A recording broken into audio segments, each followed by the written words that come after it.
आपने 2 कमरों के लिए कहा है, निश्चित तौर पे 2 कमरे भी बनवाने की यहाँ मैं घोषणा करता हूँ, क्योंकि शिक्षित करना सबसे बड़ा पुण्य का काम है। शिक्षा सबसे बड़ी महत्वपूर्ण चीज है जिसके लिए आप प्रयास कर रहे हैं। निश्चित तौर पे आपकी बात हम रखेंगे। आज संस्थान में मैं आया तो सबसे पहले नेक सिंह जी गिल साहब ने एक बात कही कि हमने पहले सांसद को कई बार बुलाया लेकिन सांसद महोदय नहीं आए और आपको कहा और आप आ गए। ये हमारी जिम्मेवारी, हमारा दायित्व है। जहां भी कोई संस्था, जहां कोई समस्या, जहां कोई दिक्कत है, वहां पहले पहुंचने का हमारा दायित्व बनता है। और ये सौभाग्य की बात होती है, कोई संस्था में जब कार्यक्रम हो, वहां अगर अवसर मिलता है तो ये कोई छोटी बात नहीं होती। आप सांसद हो, विधायक हो, ये चुनते कौन है? आप लोग चुनते हैं। आप लोग बनाकर भेजते हैं कि आपकी आवाज विधानसभा में उठे, आपकी आवाज लोकसभा में उठे, और इन सब बातों का ध्यान रखने का काम हमें करना है। हम ये सोचे कि सांसद बन गए तो हमें क्या जरूरत है? हमारा दायित्व है कि हमारी क्षेत्र की जो समस्याएं, जो गंभीर समस्याएं हैं, उनको लेकर हम चलें। आज इस विद्यालय में आकर, क्योंकि शिक्षा का जो मंदिर है वो सबसे बड़ा महत्वपूर्ण, यहाँ हम शिक्षित होकर आगे बढ़ने का प्रयास करते हैं। हमारे बच्चे स्कूलों में भेजते हैं, कॉलेजों में भेजते हैं ताकि वो शिक्षित होकर कोई अधिकारी बने, कोई नेता बने, कोई साइंटिस्ट बने, कोई डॉक्टर बने, कोई इंजीनियर बने, जिससे हम लोग आगे बढ़ पाए। और शिक्षा के क्षेत्र में मैंने ये देखा है, आज भी हमारा राजस्थान पीछे है। मुझे साउथ में भी जाने का अवसर मिला, जहां मैंने देखा है, जहां 99% बल्कि 100% लोग शिक्षित हैं, और वहां के लोगों ने जिस प्रकार से अपना रहन सहन, जिस प्रकार से अपना जीवन अपने प्रदेश के लिए, अपने जिले के प्रति जो सोच लेकर चलते हैं, वो हमें भी लेने की आवश्यकता है। भाई डूंगरराम जी ने पर्यावरण की बात की, और भी हमारी जो क्षेत्र की समस्याओं की बात की। इन सब में हमें जागरूक होने की जरूरत है। शिक्षित होने का मतलब यह है कि हम लोगों की मदद कर पाए, हमारे पर्यावरण को जो दूषित हो रहा है उसको बचाने का काम कर पाए। क्या हम इन कामों को कर पाते हैं?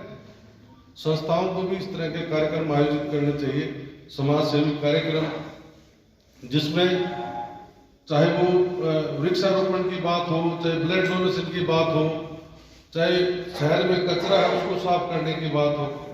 ये सब हम लोग इन कामों से भी जुड़ने की आवश्यकता है, क्योंकि हमारा जिला, हमारा शहर, हमारा खुद का दायित्व बनता है कि कैसे सुंदर रह पाए।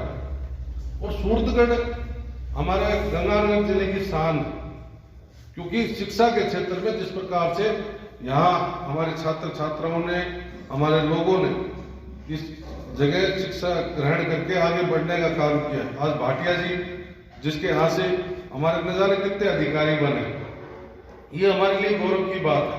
सीकर को हम शिक्षा का हब मानते हैं, वहाँ शिक्षा के कारण वहाँ आज अलग पहचान बन चुकी है, कोटा की अलग पहचान बन चुकी है।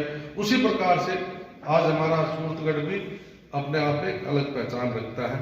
और आपकी संस्था के बारे में जिस प्रकार से बताया, 2004 में शुरुआत की, नेक सिंह जी 2004 में की थे ना इसकी शुरुआत,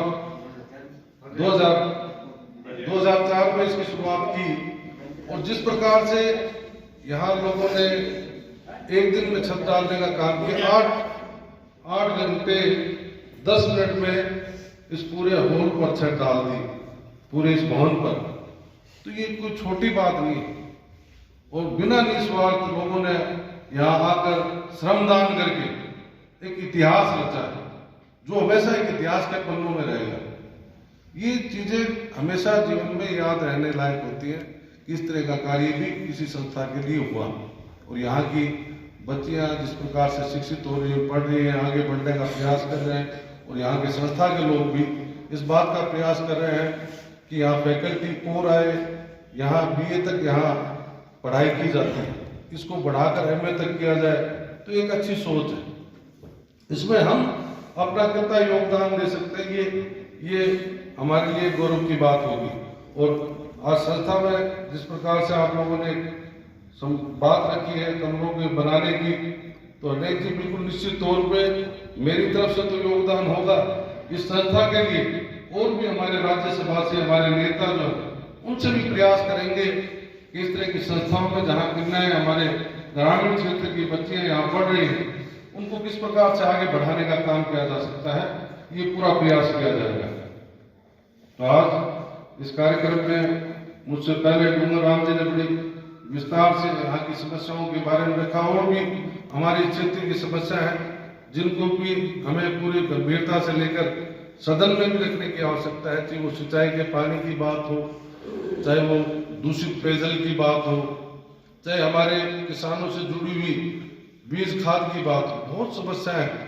उन समस्याओं को किस प्रकार से हल किया जा सकता है, इस बात को लेकर मैंने हमेशा पहले भी सदन में अपनी बातें रखी है और आगे भी मैं इन समस्याओं को रखूंगा ताकि हमारे क्षेत्र के किसानों को लाभ मिल सके। हमारे शिक्षा के क्षेत्र में किस प्रकार से विस्तार हो सकता है, किस प्रकार से हमारे लोगों को मदद मिल सकती है, छात्रों को मदद मिल सकती है, इसका प्रयास रहेगा। बड़ी कोई उद्योग, बड़ी इंडस्ट्रीज यहाँ केंद्र सरकार के द्वारा लगाई जाए जिससे हमारे बेरोजगार नौजवानों को रोजगार मिल सके। ये सब तमाम जो हमारे क्षेत्र की समस्याएं हैं उनके लिए मेरा प्रयास रहेगा ताकि हमारा आने वाला भविष्य आगे बढ़ सके। और आप लोगों के लिए मेरी शुभकामनाएं कि आप शिक्षित हों, आगे बढ़े, अधिकारी बने, अफसर बने, इंजीनियर बने, आप लोग तरक्की करें, ये मेरा आप लोगों के लिए शुभकामनाएं हैं। इतना कहते हुए एक बार फिर संस्था का मैं आभार व्यक्त करता हूं कि आप लोगों ने मुझे यहाँ आने का अवसर दिया। ये मेरे लिए गौरव की बात है कि किसी संस्था में बड़े मान सम्मान से बुलाया जाता है। आपने बुलाया, आपका तहे दिल से शुक्रिया अदा करता हूँ। और अनेक जी आपने जो मांग रखी है उस कमरों की, उसके लिए मैं आपको निश्चित तौर पर विश्वास दिलाकर जाता हूँ कि आपके यहाँ मैं जो भी बजट होगा कमरे का निश्चित तौर पर दूंगा। इसके अलावा भी मेरा प्रयास रहेगा कि और कहीं से भी बजट आ सके वो लाने का प्रयास करेंगे।